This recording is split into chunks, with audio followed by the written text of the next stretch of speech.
მხრივ ეს არის ბატონი პატა ზაქარიაშვილის განცხადებები იმის შესახებ, რომ შეკითხვაზე ხელის მომწერი ხალხი, მათ შორის მეც არიან სააკაშვილის აგენტები. მე მიგვირს უკვე ამ ასაკში ერთის მხრივ რატომ აიღო ხელის ინდისზე ბატონმა პატამ, მე არ მერიდება ამის განცხადება, ფიზიკურად ცუდადაც კი გავხდი, როცა პატამ ამას ამბობდა, იმიტომ რომ ჩვენ მეგობრობდით თანაკურსელები ვართ სასულიერო აკადემიაში და ყველაზე სასაცილო ერთი მსხვილი და გასაკვირი ის არის, რომ წლების განმავლობაში ჩვენ თან ერთად დებატებში მონაწილეობდა სწორედ პატა ზაქარიაშვილი, მას ლანცღავდნენ, აგინებდნენ სხვადასხვა პოლიტიკოსები, უწოდებენ მასონს და ის ამბობდა, რომ არაფერი ჩემი შეხედულებები არის ესეთი. და მე ამ ჯგუფთან ერთად მოვიაზრები და ჩემი მეგობრები არიან, ეს არის 2000 წლის დასაწყისში, 2004 წელს 202-ის ეთერში და რა ვიცი, ინტერვიუებში და ასე შემდეგ. ეხლა ეთქობა საერთოდ ქართველი პოლიტიკოსისათვის აუცილებელია, რომ სახში პატარა სეიფი კონდეს და სანამ გავა ესე იგი გარეთ, ამ სეიფში შეინახოს ნამუსი.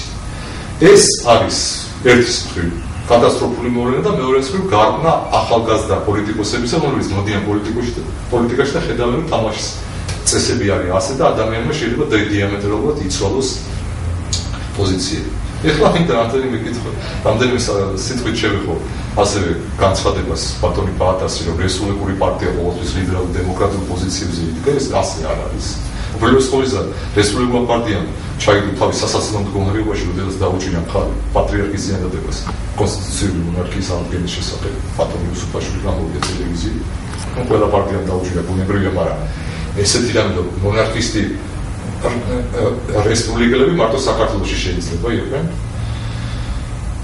რაც შეეხება სპეკულირებას, მათ ჩართეს თავიანთი ლიდერების ნათესავებიც კი, მაგალითად ყველას გვახსოვს ქალბატონი თინა ხიდაშელის სირბილი, სამების ტაძარში სპეციალურად თავსაფრით და ძალიან ისეთი მართლმადიდებლო რეალური გარეგნობით. რა თქმა უნდა, ნინო ბურჯანაძეც, სანდრა ჟოლოვსიც, სალომე ზურაბიშვილიც აკეთებენ ამას, მაგრამ თქვათ, როდესაც პრეტენზია გაქვთ, რომ ჩვენ ყოველთვის ლიბერალურ დემოკრატიულ პოზიციებზე ვიდექით, ჩვენ გავიხსენებთ ქალბატონი თინას მამიდების და დეიდების ინტერვიუებს, სადაც ესე იგი ისინი ამბობდნენ, რომ ვინ თქვა, რომ ჩვენი თინიკო მასონი და იეღოველი არის, ვიცით, რომ ჩვენი ნათესავი ვინ არის? მამა გაბრიელი, რომელიც ხედაში ვარ და ისო ჩვენი ნათესავი, ანუ უკვე გენეტიკურად ქართველი და მართლმადიდებელი არის ახლა.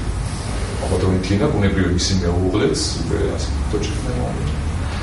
და ვაგრძელებენ სხვა პატრიცემული ქალბატონები, არა მარტო ნათესავი არისო ფერი გაბრიელი ჩვენი, არამედ თინიკოც მან მონათლავდა მისი მე მგონი თვალწები ნაკურთხი ჯვარი აქვს. რა არის ეს? და ასეთი მაგალითების მოყვანა შეიძლება ბევრი ჩვენი რესპუბლიკურ მონარქისტულ მემარცხენე მემარჯვენე და რა ვიცი, როგორი პარტიაც არის. ერთმა გამომარჯვეს, მაგრამ მეორე საკითხი ეს არის საქართველოს ნაციონალ-სოციალისტური პარტიის რეიქსიუგენდფიურერის საზაგაბუნიას გამოსვლები. ესე იგი, ქრისტიან დემოკრატია მართლაც ესეთი იდეოლოგიური მიმართულება არის ევროპულ პოლიტიკაში, მაგრამ ახლოს არ არის. ეგენი ჩავლელებიც კი, მე მიგვირს რატო არ გამოდიან თავისი ნამდვილი პარტიით, ანუ სახელით, ანუ ნაციონალ-სოციალისტური დროშის შესვლა არც დაჭირდებოდათ. მე მინდა ვიმართო ეხლა თქვა გიანოდიას და სპექს, რომ მარტო ჩადინება არ არის საკმარისი, როდესაც ახალგაზრდა, ასე ვთქვათ, ავანტიურისტი პოლიტიკოსი, როგორც არის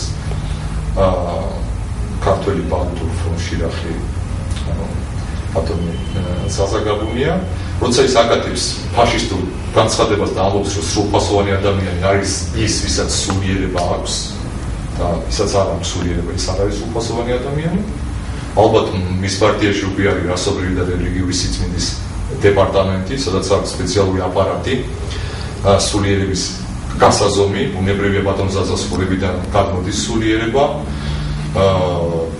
არ ვიცი, ბრიგადენფიურერი ლალიაშვილი ასევე სულიერების განსახიერება და რაც შეეხება ლიდერს, თარგამაძის მასაც ხორციელი სხეული არა ეთეროვანი სუსულიერი არის და მის ჩვენ ხედავთ უბრალოდ მის გვარს ბატონი გიორგი აქ არ არის ჩვენ მასწავლებს ბატონი გიორგი ყველგან ეს თავისი ეთეროვანი ეს ადამიანი იყო მართლმადიდებელი მშობელთა კავშირის წევრი ბატონი საზა რომელიც გამოდიოდა მშობელთა კავშირის წევრი დიახ რუსთავი ორის ეთერში გამოდიოდა ფილმ დავიჩის კოდის წინააღმდეგ და ამბობდა რომ მერტი მოულენს მიწის ძვრას საქართველოს ამ ფილმის რუსთაველის კინორუსთავში დემონსტრირებისათვის და შედიოდა დებატებში სხვა შორის ბატონ ლევან ბერძენიშვილთან აი მონარქისტულ რესპუბლიკური პარტიის წარმომადგენელთან. ბატონო ვასილ, იცით რა არის ბოლო წლის განმავლობაში ძალიან ბევრი რამ მოხდა ქართულ პოლიტიკაში.